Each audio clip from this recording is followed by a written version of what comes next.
વિદ્યાર્થી મિત્રો, તમારું મારી ચેનલ સ્ટડી 09 પર હાર્દિક સ્વાગત કરવામાં આવે છે। વિદ્યાર્થી મિત્રો, મારી ચેનલને સબસ્ક્રાઇબ ન કરી હોય તો કરી દેજો, બેલ આઇકન કોલ કરી દેજો, વિડીયોને લાઈક કરી દેજો ગમે તો ચાલો વિદ્યાર્થી મિત્રો શરૂ કરીએ વિડીયો।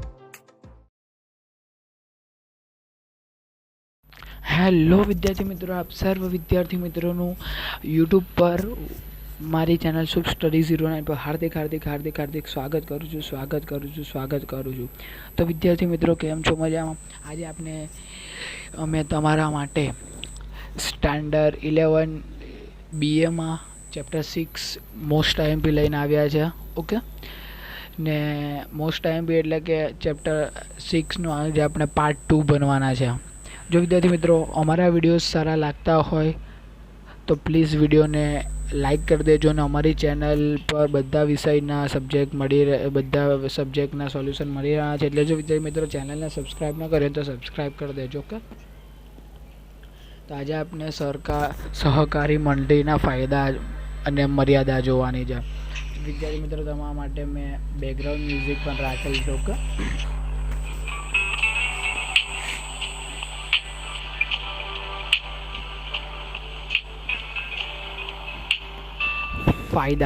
પહેલા ફાયદા જોવાના છે। તો વિદ્યાર્થી મિત્રો, આપણે ફાયદા જોવાના છે, તેના માટે મેં એક શોર્ટકટ કી બનાવી છે કે સર એટલે સરળ સ્થાપના વિધિ, પછી છે કા એટલે કાયમી ઓસ્ત્રોત તત્વ, પછી છે પાછું સર આવ્યું છે।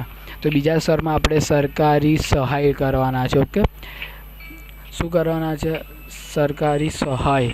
વિદ્યાર્થી મિત્રો, આપણે એક એક કરીને જોઈએ છે। ઓકે,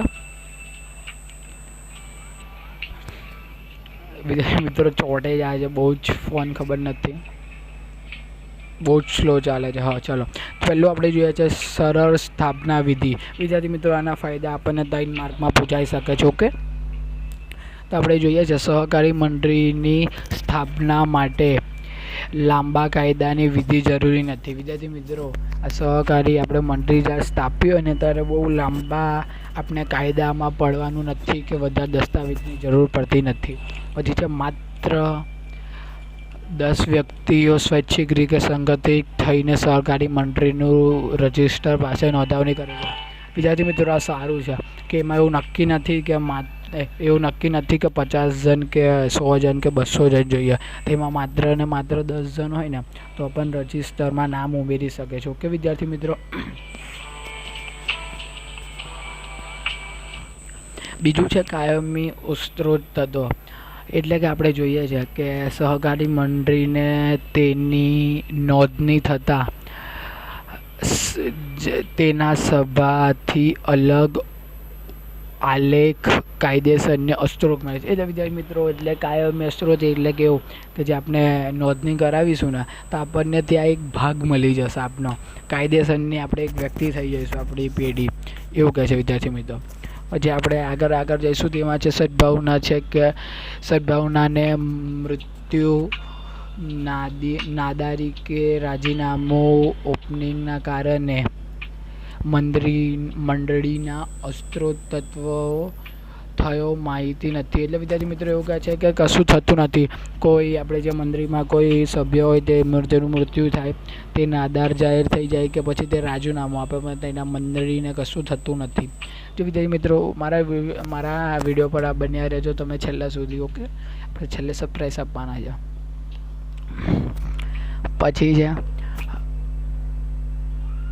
ઓથનમાં મંડળી લાંબા આયુષ્ય ભોગવે છે। હા વિદ્યાર્થી મિત્રો, આ બી છે કે જો મંડળી એવી ચાલશે ને તો તે વધુ લાંબા સમય સુધી બજારમાં ટકી રહેશે। આ તેના 2 ફાયદા છે। હવે આવશે આપણે પતી ગયું ને હવે સર આવશે, એટલે કે પાછું સરકારી સહાય। શું છે સરકારી સહાય? મંડળીને સભ્યલક્ષીઓને સમાજલક્ષી કાર્યો કરી માટે સરકાર દ્વારા નાણાકીય સહાય આપવામાં આવે છે। શું? જેની પાસે ઉદાહરણ તરીકે કોઈ મધ્યમ વર્ગ છે તેને સરકારી મંડળી સ્થાપવા માટે 7 લાખની જરૂર છે અને તેની પાસે માત્ર ને માત્ર 5 લાખ છે, તો સરકાર તેને 2 લાખની સહાય કરે છે. ઓકે, સહાયતાનો ઓન દાન સબસિડી સ્વરૂપે હોય છે. વિદ્યાર્થી મિત્રો, તે લોન સ્વરૂપે હોય છે, તે દાનમાં આપે છે અથવા તેની સબસિડી કરાવે છે. વિદ્યાર્થી મિત્રો, સહાય ગમે તે રીતે થાય છે.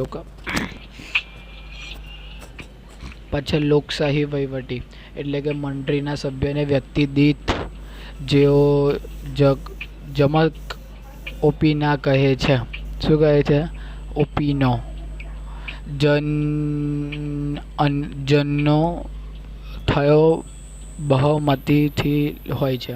વિદ્યાર્થી મિત્રો, સોરી, મારો ટાઈપિંગ મિક્સર છે એટલે મને વંચાતું નથી. ઓકે, દરેક સભ્યોને ચૂંટવામાં ઊભા રહે ના માટે ઓપિનાને ચર્ચામાં ભાગે લેવામાં આવે. પોતાના પ્રવર્તન ચિંતા એટલે વિદ્યાર્થી મિત્રો હવે કહી દઉં છું. એવું કહે છે કે જે લોકો પણ પીઢીમાં આવે છે ને તે લોકોને બધો અધિકાર મળે છે, ચૂંટવાનો પણ મળે છે ને આપણે મંડળીનો ઉપર કઈ રીતે લઈ જવું તેનો પણ અધિકાર મળે છે. ચલો નેક્સ્ટ પેજ.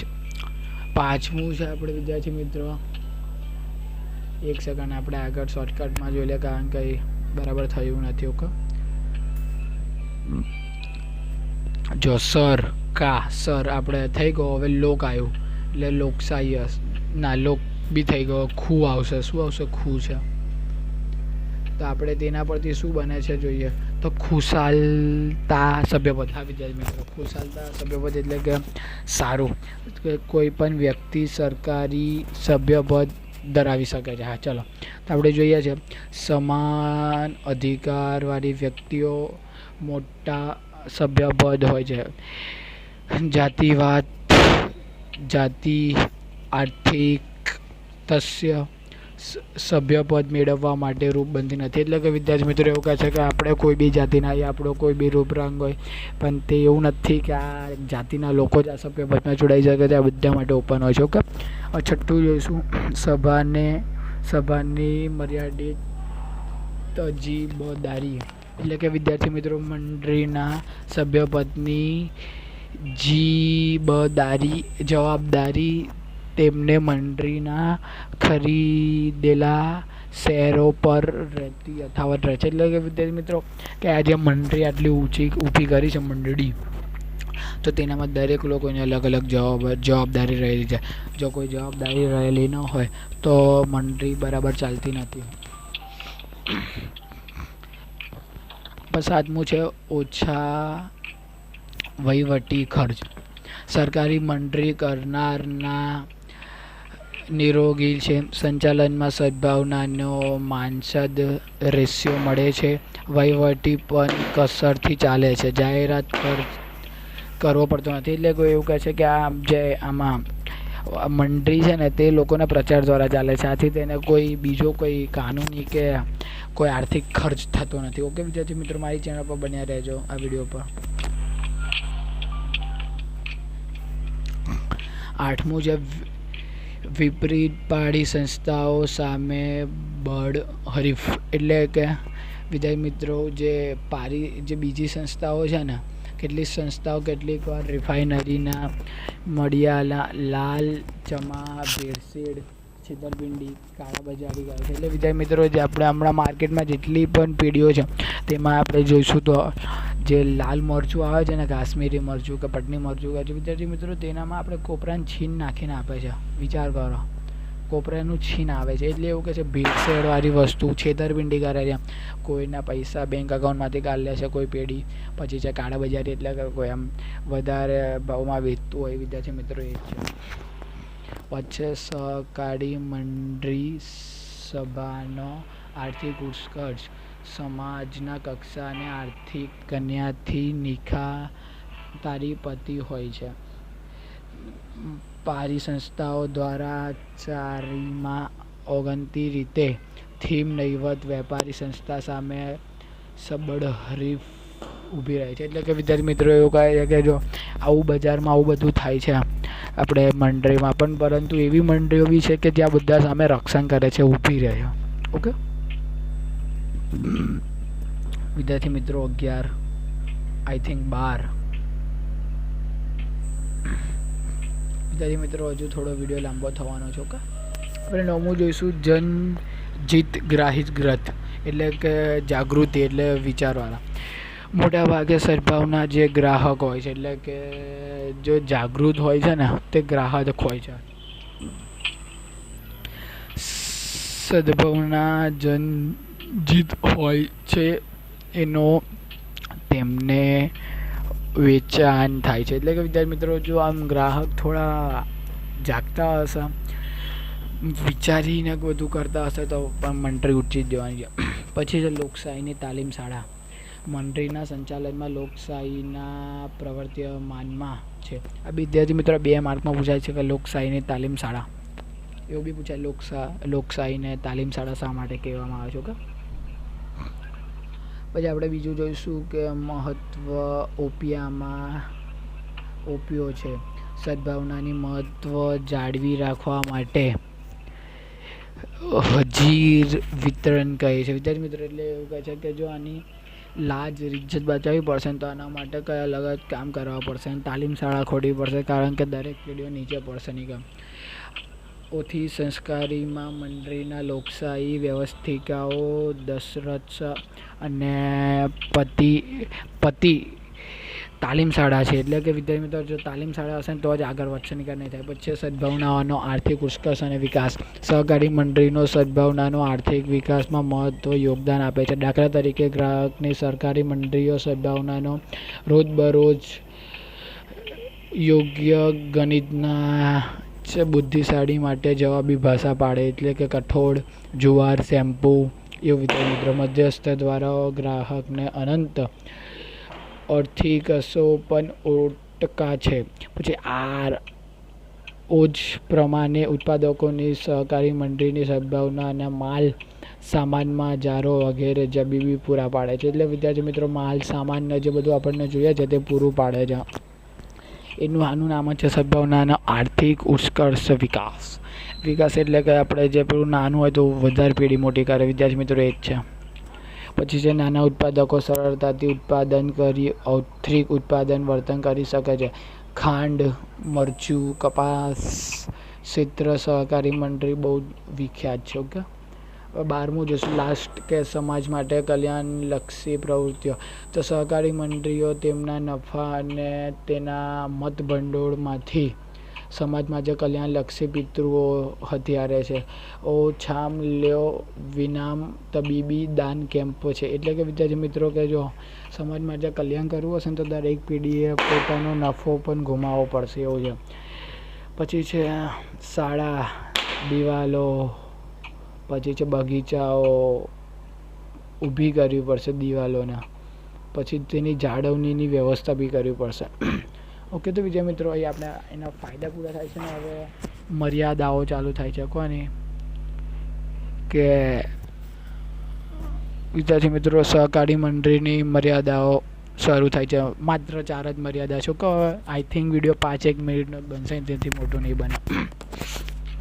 આજે આપણે પાર્ટ 2માં આટલું જોઈને પૂરું કરીશું. કે જો વિદ્યાર્થી મિત્રો વિડીયો સારો લાગતો તો તમારા સાથે મિત્રોને આ વિડીયોની લિંકને મોકલો ને લાઇક કરી દેજો ને ચેનલ સબસ્ક્રાઈબ ન કરે તો કરી દેજો. પછી શું છે મૂડીની મર્યાદા. જો પહેલાં તો વિદ્યાર્થી મિત્રો તમને સમજાવી દઉં, આમાં એવું નથી કે દરેક વ્યક્તિએ મૂડી લાવવી ફરજિયાત હોય છે. કોઈ મૂડી લાવે છે, કોઈ જ્ઞાન લાવે છે, કોઈ કશું લાવતું નથી પણ તેમાં ભાગ રોકે છે. વિદ્યાર્થી મિત્રો એવું બી હોય છે. તો શું છે શેરની ઓછી કિંમત દીઠ સદભાવનાઓ આર્થિક કરીને નબળા અને સ્થગિત શબ્દોમાં વિવાદતાથી શેર ખરીદનારના ઉકળસાય છે. આથી કારણે મૂડીની મર્યાદા રહે છે. વિદ્યાર્થી મિત્રો કે આપણે જો કોઈ શેર લેવો હોય ને તો પણ આને મૂડીની મર્યાદા હોય કે 5 લાખથી વધારના શેર નથી લેવાના આપણે. ઓકે, પછી તે ભલે સસ્તા મળતા પણ આપણે 5 લાખથી શેરના વધારે નહીં લેવાના, એટલે મૂડીની મર્યાદા હોય છે. ઓકે વિદ્યાર્થી મિત્રો, ચાલો તો પછી આગળ જઈએ. બીજું જોઈ લઈશું આપણે મર્યાદા કે કાર્યદક્ષ વહીવટી અભિયાનો. તેઓ છે સદભાવનાના પ્રવર્તકના મંડળીના સંચાલકો માનદશ ઓસિયાનો આપે છે. માનદ ઓસિયાનાને કારણે મંડળીના સંચાલનોને વહીવટી પ્રત્યે ઓંગળતન પણ દાખે છે. ઉપરાંત તેમની પાસે વિશિષ્ટ જ્ઞાન, કાયદાકીય અને ભિન્નતાઓનો સમય આકર્ષાઈને મંત્રીના વહીવટીના કાર્યદક્ષતા અપેક્ષા છે.